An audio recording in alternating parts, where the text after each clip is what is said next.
നമസ്കാരം.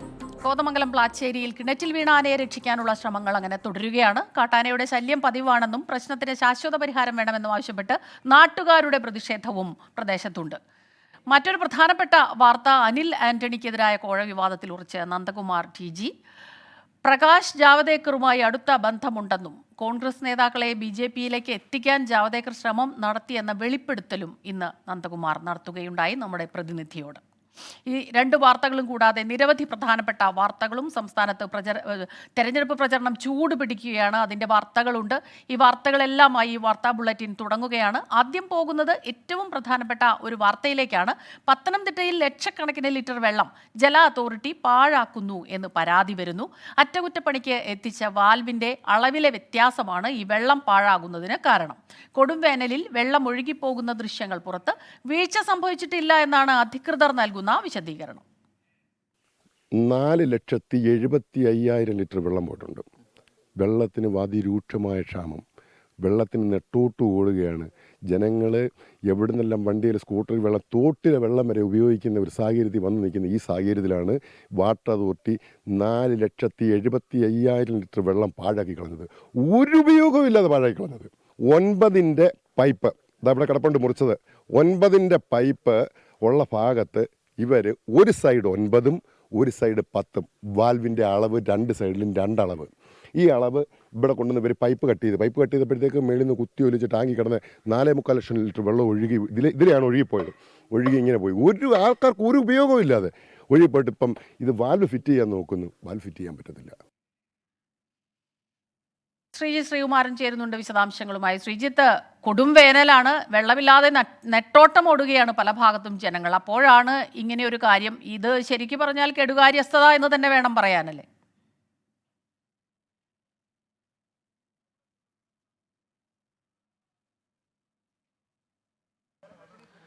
കെടുകാര്യസ്ഥത എന്നല്ല സ്മിത ഇതിനെ വിശേഷിപ്പിക്കേണ്ടത്.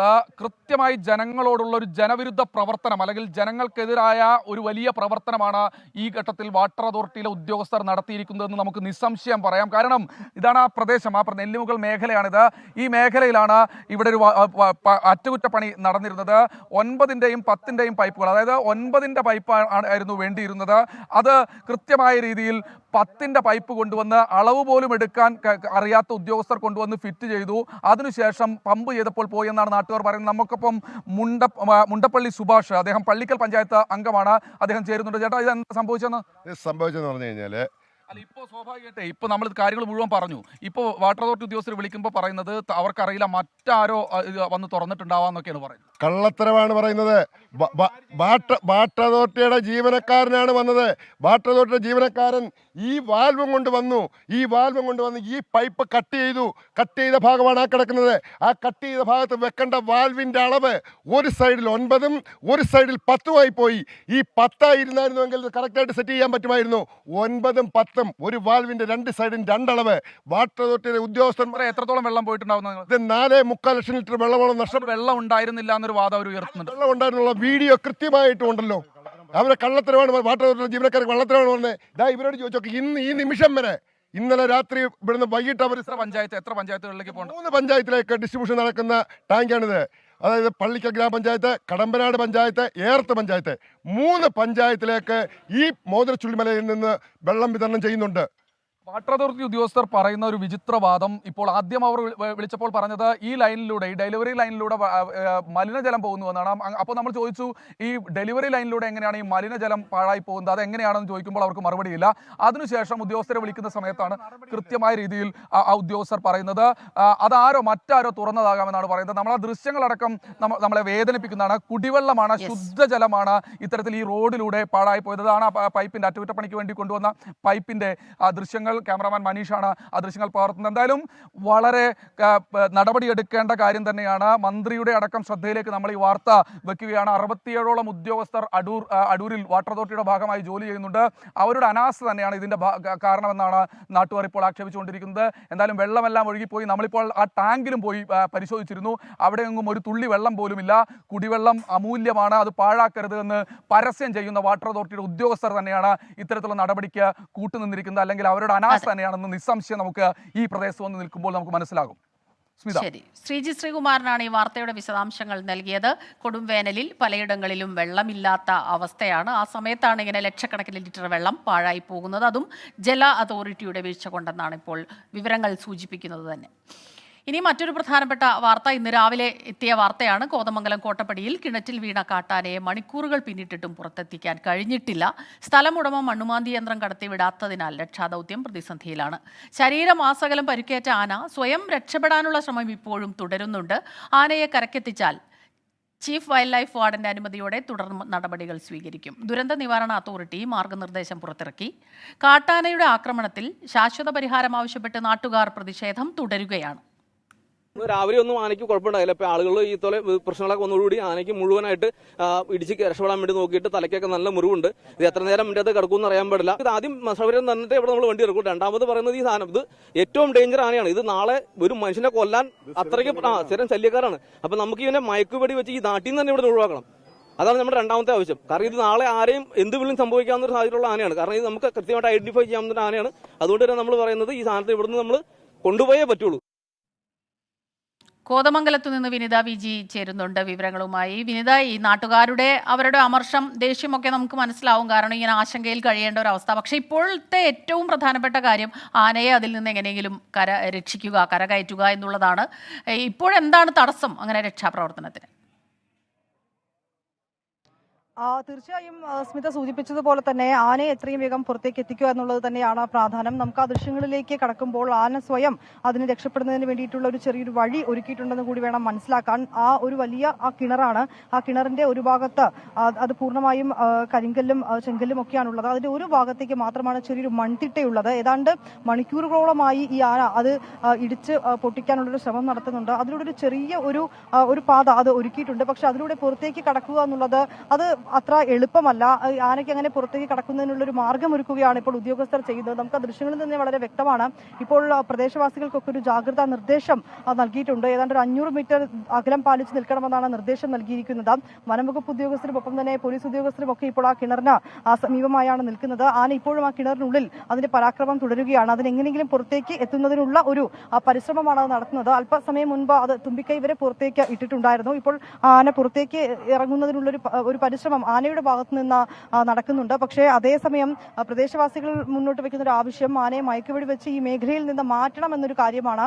അല്പസമയം മുൻപ് പെരുമ്പാവൂർ MLA ഉൾപ്പെടെയുള്ളവർ ഇവിടെ എത്തിയിട്ടുണ്ടായിരുന്നു. അവർ ഇപ്പോൾ ഇവിടെയുള്ള ഉദ്യോഗസ്ഥരുമൊക്കെയായി സംസാരിക്കുകയാണ്. നാട്ടുകാരുടെ ചില ആവശ്യങ്ങൾ MLA ഉദ്യോഗസ്ഥരോട് സംസാരിക്കുന്നുണ്ട്. അവർ പ്രധാനമായും പറയുന്നത് ആനയെ ഇവിടെ നിന്ന് മാറ്റുക എന്നൊരു ആവശ്യം തന്നെയാണ്. അത് എത്രത്തോളം പ്രാവർത്തികമാക്കാൻ കഴിയുമെന്ന് ഉൾപ്പെടെയുള്ള കാര്യങ്ങളിൽ ഇപ്പോൾ ഉദ്യോഗസ്ഥർ ഇപ്പോൾ ചർച്ച നടത്തുന്നുണ്ട്. ഇപ്പോൾ MLA അദ്ദേഹം സംസാരിക്കുകയാണ് ആ കാര്യങ്ങൾ സംബന്ധിച്ച്. സന്ദർഭങ്ങളായി മാറിക്കൊണ്ടിരിക്കുക. അപ്പോൾ ഈ ആനകൾ മൂലമുണ്ടാവുന്ന പ്രതിസന്ധി നിത്യ സംഭവങ്ങളായി മാറിക്കൊണ്ടിരിക്കുന്നു. അപ്പോൾ ഇതിന് ക്രിയാത്മകമായ നടപടി ഗവൺമെന്റിൽ നിന്നുണ്ടാകും. ഒരാനയെ കിട്ടി അതിനെ പിടിച്ചു തുരുത്തി അതുകൊണ്ട് കാര്യമില്ല. ഈ ആനയെ ഇപ്പോൾ രക്ഷിക്കുന്നതിനുള്ള നടപടിക്രമങ്ങൾ എന്തായി? ഒപ്പം തന്നെ ഈ ആളുകളുടെ ഒരു ആശങ്ക കൂടി പരിഹരിക്കേണ്ട സാഹചര്യമല്ലേ ഇത്? ജനങ്ങൾക്ക് ഇതുമായി ബന്ധപ്പെട്ട് കാരണം ആനയെ കയറ്റി ഓടിച്ചു വിട്ടാൽ മാത്രം പോരാ. ഇവിടുന്ന് 3 കിലോമീറ്റർ അപ്പുറമാണ് കാട്.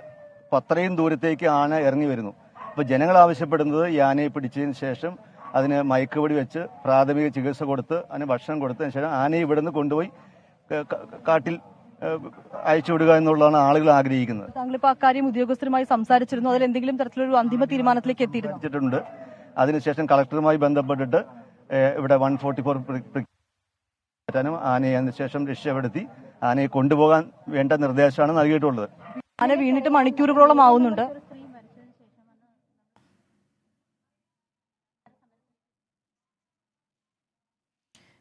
വിനിത വിജയാണ് വിവരങ്ങൾ നൽകിക്കൊണ്ടിരുന്നത്. പ്രദേശത്തെ MLA കൂടി സ്ഥലത്ത് എത്തിയിട്ടുണ്ട്. നാട്ടുകാരുടെ ഒരു പ്രതിഷേധം കണക്കിലെടുത്ത് രക്ഷാപ്രവർത്തനം വളരെ കൃത്യമായിട്ട് തന്നെ നടക്കുമ്പോഴും ഒരു ശാശ്വത പരിഹാരം ഉണ്ടാകണം എന്നുള്ളൊരു ആവശ്യം അവർ ഉന്നയിക്കുന്നുണ്ട്. അപ്പോൾ ആ രീതിയിൽ പ്രശ്നങ്ങൾ പരിഹരിക്കണമെന്നും MLA ആവശ്യപ്പെട്ടു. രക്ഷാപ്രവർത്തനം തുടരുകയാണ്. മണിക്കൂറുകളായി ആനയെ രക്ഷിക്കാൻ ഇതുവരെ കഴിഞ്ഞിട്ടില്ല. മറ്റൊരു പ്രധാനപ്പെട്ട വാർത്തയിലേക്ക് കൂടി കടക്കുന്നു. പാലക്കാട് മലമ്പുഴയിൽ അപകടത്തിൽപ്പെട്ട ആനയുടെ ആരോഗ്യനില അതീവ ഗുരുതരമാണ്. ആന്തരിക അവയവങ്ങളുടെ പരുക്ക് സാരമുള്ളതാണെന്ന് ഡോക്ടേഴ്സ് അറിയിക്കുന്നു.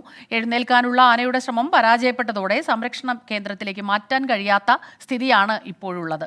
നിഖിൽ പ്രമേഷ് ചേരുന്നു പാലക്കാട് നിന്ന് വിവരങ്ങളുമായി. നിഖിൽ, ഈ ആനപ്രേമികൾ നമ്മൾ ഇന്ന് രാവിലെ കണ്ടതാണ്, വലിയ പരാതി ഉന്നയിക്കുന്നു, കൃത്യമായ ചികിത്സ നൽകുന്നില്ല എന്നുള്ള രീതിയിൽ. ഇപ്പോൾ എങ്ങനെയുണ്ട് ഈ ചികിത്സയൊക്കെ? അത് വെള്ളം കൊടുക്കുന്നത് കണ്ടു, ഭക്ഷണം കൊടുക്കുന്നത് കണ്ടു. ഇപ്പോൾ എങ്ങനെ പ്രതികരിക്കുന്നു ആനയുടെ ആരോഗ്യനില അതീവ ഗുരുതരമാണ്. പാലക്കാട് നിന്നുള്ള ദൃശ്യങ്ങളാണ് കാണുന്നത്. പക്ഷേ വെറ്റിനറി ഡോക്ടേഴ്സ് സ്ഥലത്തെത്തി ആനയെ രക്ഷപ്പെടുത്താനുള്ള ശ്രമങ്ങളൊക്കെ തന്നെ നടത്തുന്നുണ്ട്. ആനപ്രേമികൾ കൃത്യമായിട്ടുള്ള ചികിത്സ നൽകുന്നില്ല, ഈ ആനയ്ക്ക് വേണ്ട സുരക്ഷ നൽകുന്നില്ല എന്നുള്ള രീതിയിൽ ആരോപണങ്ങൾ ഉന്നയിച്ചിരുന്നു. നിഖിൽ പ്രമേഷാണ് വിവരങ്ങളുമായി ചേരുന്നത്. നിഖിൽ, ഈ മരുന്നുകളോട് പ്രതികരിക്കുന്നുണ്ടോ ആന? സ്മിത, മരുന്നുകളോടൊട്ടും തന്നെ ആന പ്രതികരിക്കുന്നില്ല. വെള്ളം എടുക്കാനോ ഭക്ഷണം എടുക്കാനോ ഒന്നും തന്നെ ഈ ആന തയ്യാറാകുന്നില്ല എന്നുള്ളതാണ്. ബുധനാഴ്ച പുലർച്ചെയാണ് ഈ കാട്ടാനയെ ഒന്നിച്ച് പാളം മുറിച്ച് കടക്കുന്നതിനിടെ ഏറ്റവും പുറകിലുണ്ടായിരുന്ന ഈ കാട്ടാനയെ ട്രെയിൻ തട്ടുന്ന സാഹചര്യം ഉണ്ടായത്. പക്ഷേ ഈ ഉദ്യോഗസ്ഥർ പറയുന്നത്, വനവകുപ്പ് ഉദ്യോഗസ്ഥർ പറയുന്നതനുസരിച്ചാണെങ്കിൽ ട്രെയിൻ തട്ടിയിട്ടില്ല എന്നുള്ളതാണ്. ഈ പാളം മുറിച്ച് കടക്കുന്നതിനിടെ മറ്റോ വീണപ്പോൾ ഉണ്ടായ പരിക്ക് എന്നുള്ളതാണ് ഉദ്യോഗസ്ഥർ പറയുന്നത്. ട്രെയിൻ തട്ടിയാൽ ഉണ്ടാകാവുന്ന പരിക്കുകളൊന്നും തന്നെ ആനയുടെ പുറത്ത് കാണുന്നില്ല. പക്ഷെ ആന്തരികമായി നല്ല പരിക്ക് ആന കേട്ടിട്ടുണ്ട്. അതുകൊണ്ടാണ് ഇപ്പോൾ എഴുന്നേൽക്കാൻ പോലും കഴിയാത്ത സാഹചര്യത്തിലേക്ക് ആനയുടെ ഒരു സ്ഥിതി മാറുന്നത് എന്നുള്ളതാണ് വനവകുപ്പ് ഉദ്യോഗസ്ഥർ പറയുന്നത്. തൃശ്ശൂരിൽ നിന്നുള്ള വെറ്ററിനറി ഡോക്ടർ ഡേവിഡ് എബ്രഹാമിന്റെ നേതൃത്വത്തിലുള്ള സംഘം സംഭവ സ്ഥലത്തെത്തി ആനയ്ക്ക് വേണ്ടിയിട്ടുള്ള ചികിത്സ നൽകി പോരുന്നുണ്ട്. പക്ഷെ ആനയ്ക്ക് ഇപ്പോൾ എഴുന്നേൽക്കാൻ പോലും കഴിയാത്തൊരു സാഹചര്യമാണുള്ളത്. ഇവിടെ മറ്റെവിടേക്കെങ്കിലും മാറ്റിയൊരു ചികിത്സ നൽകേണ്ടുന്ന സാഹചര്യം നിലവിലില്ല. അതിന് പകരം ലഭ്യമാവുന്ന എല്ലാ ചികിത്സയും ഇവിടെ നൽകുന്നുണ്ട് എന്നാണ് പറയുന്നത്. ഈ പരിക്ക് പറ്റിയതിന് തൊട്ടു പിന്നാലെ വനത്തിലൂടെ തന്നെ നടന്ന് ആന ഒരു റോഡ് മുറിച്ച് കടത്ത്, അതായത് മലമ്പുഴ കഞ്ചിക്കോട് റോഡ് മുറിച്ച് കടന്ന് അതിനിപ്പുറത്തുള്ള ഒരു വനമേഖലയിൽ തന്നെയാണ് ഉണ്ടായിരുന്നത്. അവരൊരു തടാകമുണ്ട്, അത് അന്വേഷിച്ച് നടക്കുമ്പോഴാണ് ആനയ്ക്ക് പിന്നെ എഴുന്നേൽക്കാൻ കഴിയാത്ത സാഹചര്യം ഉണ്ടാവുകയും വനവകുപ്പ് അവിടെ തന്നെ ഒരു താൽക്കാലിക സംവിധാനം ഒരുക്കി ആനയെ ചികിത്സിക്കുകയും ചെയ്യുന്ന സാഹചര്യം ഉണ്ടായത്. എന്തായാലും ഈ വിഷയത്തിൽ ലോക്കോ പൈലറ്റിനെതിരെ കേസെടുത്തിട്ടുണ്ട്. അന്വേഷണം നടക്കുകയാണെന്നാണ് വനവകുപ്പ് ഉദ്യോഗസ്ഥർ പറയുന്നത്. സ്മിത, നിഖിൽ പ്രമേഷാണ് പാലക്കാട് നിന്ന് ഈ വാർത്തയുടെ വിശദാംശങ്ങൾ നൽകിയത്. അനിൽ ആന്റണിക്കെതിരായ ആരോപണങ്ങളിൽ ഉറച്ചുനിന്ന് ദല്ലാൽ TG നന്ദകുമാർ. അനിൽ ആന്റണിക്ക് 25 ലക്ഷം രൂപ നൽകിയെന്നും തെളിവ് പുറത്തുവിടാൻ തയ്യാറാണെന്നും നന്ദകുമാർ വ്യക്തമാക്കി. AK ആന്റണിക്കെതിരെ താൻ ആരോപണം ഉന്നയിക്കില്ല. അനിൽ ആന്റണി പിതാവ് AK ആന്റണിയെ വിറ്റു കാശാക്കി. ആന്റണിയുമായി തനിക്ക് നേരിട്ട് പരിചയമില്ല എന്നും TG നന്ദകുമാർ പറഞ്ഞു. ഞാൻ കഴിഞ്ഞ ദിവസം പറഞ്ഞല്ലോ, ഞാൻ അനിൽ ആന്റണി എൻ്റെ പണം വാങ്ങി അശോക് ഹോട്ടലിലെ സാഗരത്ന എന്ന് പറഞ്ഞ റെസ്റ്റോറൻറ്റ് പുറത്ത് AK ആന്റണിയുടെ കൂടെ വർക്ക് ചെയ്യുന്ന ഡൽഹി പോലീസുകാരനെയും കൊണ്ടുവന്ന് വാങ്ങിക്കൊണ്ടുപോയി. അദ്ദേഹം എനിക്ക് അയച്ച മെസ്സേജുകൾ, അദ്ദേഹം എൻ്റെ ഫോൺ ബ്ലോക്ക് ചെയ്തത് ഞാൻ പണം ചോദിച്ചപ്പോൾ കാലഘട്ടങ്ങൾ, അതൊന്ന് സീരിയൽ ബേസ് ആക്കാൻ വേണ്ടി ഞാൻ വെയിറ്റ് ചെയ്യാണ്. AK ആന്റണിയുടെ പേരൊന്നും ഞാൻ പറയൂല, കാരണം ഞാൻ AK ആന്റണിയായിട്ട് ഇന്നേ വരെ ഫേസ് ടു ഫേസ് സംസാരിച്ചിട്ടില്ല. AK ആന്റണി എന്ന മനുഷ്യനെ എനിക്കറിയാന്നുള്ള, എന്നെ AK ആന്റണിക്ക് അറിയില്ല. അദ്ദേഹത്തിന്റെ പേരൊന്നും ഞാൻ വലിച്ചൊഴിക്കില്ല. പക്ഷെ AK ആന്റണിയെ ഉപജീവനത്തിന് ഉപയോഗിച്ച് വിറ്റ് കാശാക്കിയ ആളാണ് അനിൽ ആന്റണി. വിവരങ്ങളുമായി ശ്രീകാന്ത് ചേരുന്നുണ്ട്. ശ്രീകാന്ത്, ഗുരുതരമായ ആരോപണങ്ങളാണ് ഉന്നയിച്ചത്. ആ ആരോപണങ്ങളിൽ ഉറച്ചു നിൽക്കുന്നു. അത് മാത്രമല്ല, ആവശ്യമെങ്കിൽ തെളിവുകളുണ്ട് തന്റെ പക്കൽ എന്നും പറയുന്നുവല്ലേ? കഴിഞ്ഞ ദിവസം അനിൽ ആന്റണിക്കെതിരെ TG നന്ദകുമാർ ആരോപണം ഉന്നയിച്ചതിന് പിന്നാലെ അനിൽ ആന്റണി ഇതെല്ലാം തള്ളി രംഗത്ത് വന്നിരുന്നു. മാത്രമല്ല, അനിൽ ആന്റണി ചൂണ്ടിക്കാണിച്ച കാര്യം, ഇയാൾ ഈ TG നന്ദകുമാർ ക്രിമിനലും കള്ളനും ആണ് എന്ന് പറയുകയും ചെയ്തിരുന്നു. എന്നാൽ ഇന്ന് അനിൽ ആന്റണിക്ക് മറുപടിയുമായി വന്നിരിക്കുകയാണ് TG നന്ദകുമാർ. അദ്ദേഹം ചൂണ്ടിക്കാണിക്കുന്ന കാര്യം, അനിൽ ആന്റണി തൻ്റെ കയ്യിൽ നിന്നും പണം വാങ്ങിയതിന് തെളിവുണ്ട് എന്നാണ് പറയുന്നത്. ഈ തെളിവ് താൻ ചൊവ്വാഴ്ച പുറത്തുവിടും. ഇതിന് തൻ്റെ കയ്യിൽ നിന്നും പണപ്പൊതി വാങ്ങിയതിൻ്റെ രേഖകളുണ്ട്, അതോടൊപ്പം തന്നെ അതിൻ്റെ വീഡിയോ തെളിവുകളുണ്ട്, ഫോട്ടോകളുണ്ട്. ഇതെല്ലാം തന്നെ അയാൾ TG നന്ദകുമാർ വ്യക്തമാക്കുന്നും ഉണ്ട്. ഈ രേഖകളൊക്കെ തന്നെ പൊതുസമക്ഷം എത്തിക്കാൻ താൻ തയ്യാറാണ് എന്നുകൂടി വെല്ലുവിളിക്കുകയാണ് TG നന്ദകുമാർ ഇപ്പോൾ ചെയ്യുന്നത്. AK ആന്റണിക്കെതിരെ താൻ ആരോപണം ഉന്നയിക്കാൻ തയ്യാറല്ല, പക്ഷേ AK ആന്റണിയുടെ പേര് പറഞ്ഞ് അദ്ദേഹത്തെ വിറ്റ് കാശാക്കുകയാണ് അനിൽ ആന്റണി ചെയ്തത് എന്നും നിലവിലിപ്പോൾ പറയുന്നുണ്ട് TG നന്ദകുമാർ. എന്തായാലും ചൊവ്വാഴ്ച എന്ത് സ്ഫോടനാത്മകമായ കാര്യമാണ് അനിൽ ആന്റണിക്കെതിരെ TG നന്ദകുമാർ പുറത്തുവിടാൻ പോകുന്നതെന്ന് കാത്തിരുന്ന് കാണാം. സമൂലമായ രീതിയിൽ നേരത്തെ എന്തൊക്കെയാണോ അനിൽ ആന്റണി തള്ളിക്കളഞ്ഞത് അതെല്ലാം തന്നെ രേഖകളുണ്ട് എന്ന് അവകാശപ്പെടുകയാണ് നിലവിലിപ്പോൾ ഈ TG നന്ദകുമാർ ചെയ്യുന്നത്. യെസ്, അനിൽ ആന്റണിക്കെതിരായ ആരോപണങ്ങളിൽ ഉറച്ചു നിൽക്കുകയാണ് TG നന്ദകുമാർ. വിവരങ്ങളുമായി എസ് ശ്രീകാന്താണ് കൊച്ചിയിൽ നിന്നും ചേർന്നത്. സിവിൽ പോലീസ് റാങ്ക് ലിസ്റ്റിന്റെ കാലാവധി ഇന്ന് അവസാനിക്കാനിരിക്കെ സെക്രട്ടേറിയറ്റിന് മുന്നിൽ ഉദ്യോഗാർത്ഥികളുടെ സഹന സമരം തുടരുന്നു. റാങ്ക് ലിസ്റ്റിന്റെ കാലാവധി നീട്ടണമെന്നാണ് ഉദ്യോഗാർത്ഥികൾ ആവശ്യപ്പെടുന്നത്. വിഷയത്തിൽ സർക്കാർ നിലപാട് നിർണായകമാണ്. അഖിൽ ഷാ അൻസാറാണ് ചേരുന്നത് തിരുവനന്തപുരത്ത് നിന്ന് വിവരങ്ങളുമായി. അഖിൽ ഷാ, ഈ പ്രതിഷേധം ഏത് രീതിയിലാണ് അവർ ഇപ്പോൾ തുടരുന്നത്?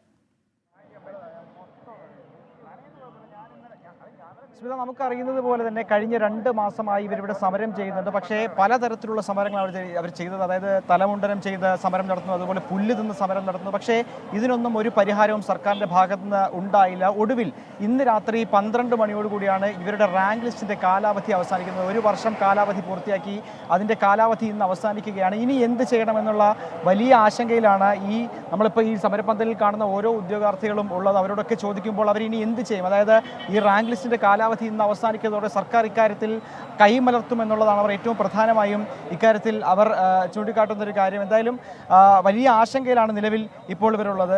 അതായത് 2 മാസം ഇവിടെ സമരം ചെയ്തു, പക്ഷേ സർക്കാരിൻ്റെ ഭാഗത്തു നിന്ന് ഒരു മറുപടിയോ അല്ലെങ്കിൽ ഏതെങ്കിലും തരത്തിൽ നിങ്ങളുമായ ഒരു ചർച്ചയ്ക്കോ അവർ തയ്യാറായില്ല എന്നുള്ളത് നിങ്ങളുടെ പ്രധാന ആരോപണം. ഇന്ന് ലിസ്റ്റിൻ്റെ കാലാവധി അവസാനിക്കുകയാണ്, എന്താണ് പറയുന്നത്?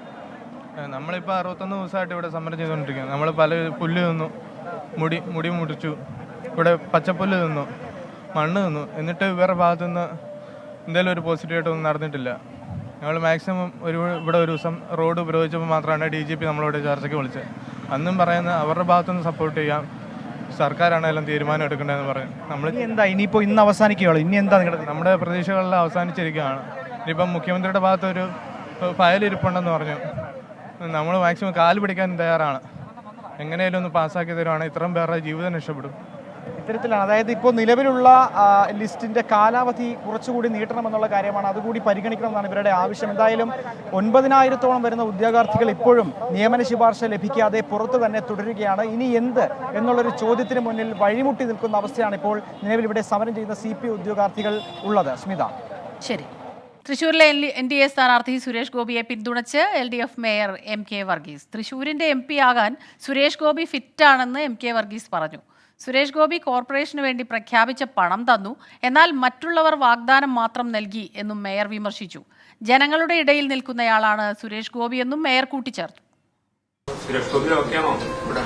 എവിടെ? തൃശ്ശൂർ ഇപ്പോൾ ആളാണ് കൂടി ഉണ്ടല്ലോ. ഓക്കെ മീൻസ് ആള് ഫിറ്റാണ്, നോ പ്രോബ്ലം. MP-ക്ക് ആള് ഫിറ്റാണ്. Yes, why not? അതാണ് ആൾ നിൽക്കുന്നത്. ആൾക്കറിയാം ഐ എം ഫിറ്റ് എന്നുള്ള ആൾ മനസ്സിലാക്കിക്കൊണ്ടാണ് ആളിവിടെ മത്സരിക്കാൻ വന്നിരിക്കുന്നത്. MP ആവുക എന്ന് പറഞ്ഞത് ആർക്കും പറ്റുന്നൊരു സംഭവമല്ല. അതിന് കുറേ ക്വാളിറ്റികളുണ്ടാവണം. ജനം മനസ്സിനകത്ത് ഇറങ്ങിച്ചെല്ലണം, ജനങ്ങൾക്ക് വേണ്ടി പ്രവർത്തിക്കണം, ജനങ്ങളുടെ കൂടെ നിൽക്കണം, അവരുടെ ആവശ്യങ്ങൾ തിരിച്ചറിയണം. അങ്ങനെയുള്ളവരാണല്ലോ സ്വതവേ നമ്മൾ സെലക്ട് ചെയ്ത് വരുന്നത്. അത് അദ്ദേഹത്തിൻ്റെ കയ്യിലുണ്ടെന്നുള്ളത് നമ്മൾ കാലങ്ങളായിട്ട് കണ്ടുവന്നിട്ടുണ്ട്. ദാറ്റ് മീൻസ് അത് ആളതിന് ഫിറ്റാണ്. സൂരജ് സജി ചേരുന്നുണ്ട് തൃശ്ശൂരിൽ നിന്ന് വിവരങ്ങളുമായി. സൂരജ് സജി, തെരഞ്ഞെടുപ്പ് അടുത്തിരിക്കുന്ന സമയമാണ്. ഇങ്ങനെയൊരു പ്രതികരണം മേയറുടെ ഭാഗത്തു നിന്ന് എന്താണ് ഉണ്ടാകാൻ കാരണം? സുരേഷ് ഗോപി മുന്നിലിരിക്കുന്നത് കൊണ്ടാണോ?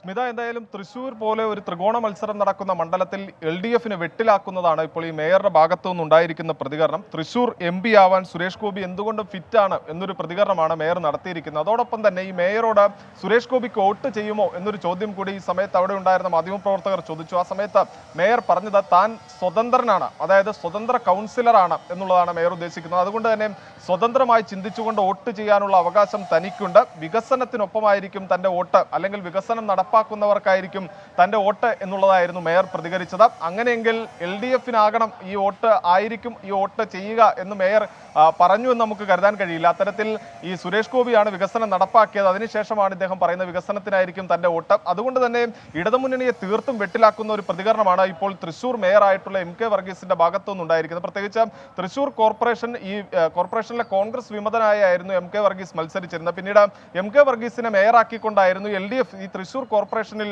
ഭരണം നിലനിർത്തിയത്. ഇതിന് ഇടയിൽ തന്നെ, അതായത് പലപ്പോഴും ഇത്തരത്തിൽ LDF-നെ വെട്ടിലാക്കുന്ന നടപടി ഈ മേയറുടെ ഭാഗത്തു നിന്നുണ്ടായി. പക്ഷേ ഈ തെരഞ്ഞെടുപ്പ് കാലത്ത് ഒരു തരത്തിലും ഇടതു ക്യാമ്പ് പ്രതീക്ഷിക്കാത്ത തരത്തിലുള്ള ഒരു പ്രതികരണമാണ് ഈ മേയറുടെ ഭാഗത്തു നിന്നുണ്ടായിരിക്കുന്നത്. അതോടൊപ്പം തന്നെ ഇദ്ദേഹം പറയുന്നത് ഈ കോർപ്പറേഷന് വേണ്ടി പലരും പല വാഗ്ദാനങ്ങളും പ്രഖ്യാപിക്കാറുണ്ട്, പക്ഷേ കൃത്യമായി കോർപ്പറേഷൻ ചോദിച്ച പണം തന്ന ഒരേ ഒരാൾ സുരേഷ് ഗോപിയാണ്. അതുകൊണ്ട് തന്നെ ഈ ജനപ്രതിനിധി എന്ന നിലയിൽ ഇദ്ദേഹം വിജയിക്കാൻ യോഗ്യനാണ് എന്നുകൂടി പറയുന്നുണ്ട്. അങ്ങനെ ഈ തെരഞ്ഞെടുപ്പ് കാലത്ത് ഇടതുമുന്നണിയെ, പ്രത്യേകിച്ച് ഇടത് ക്യാമ്പിനെ വലിയ സമ്മർദ്ദത്തിലേക്ക് തള്ളിവിടുന്ന ഒരു നടപടിയാണ് ഇടത് മേയർ കൂടിയായിട്ടുള്ള MK വർഗീസിന്റെ ഭാഗത്തുനിന്നുണ്ടായത്. ഇതുമായി ബന്ധപ്പെട്ടുകൊണ്ട് നമ്മൾ ഈ CPM നേതാക്കളുമായി എല്ലാം സംസാരിക്കുന്നുണ്ട്. അവർ പറയുന്നത് ഒരിക്കലും ഇത്തരത്തിൽ മേയറുടെ ഭാഗത്തു നിന്ന് ഒരു പ്രതികരണം തൃശ്ശൂരിൽ നിന്ന് വിവരങ്ങളുമായി ചേർന്നത്.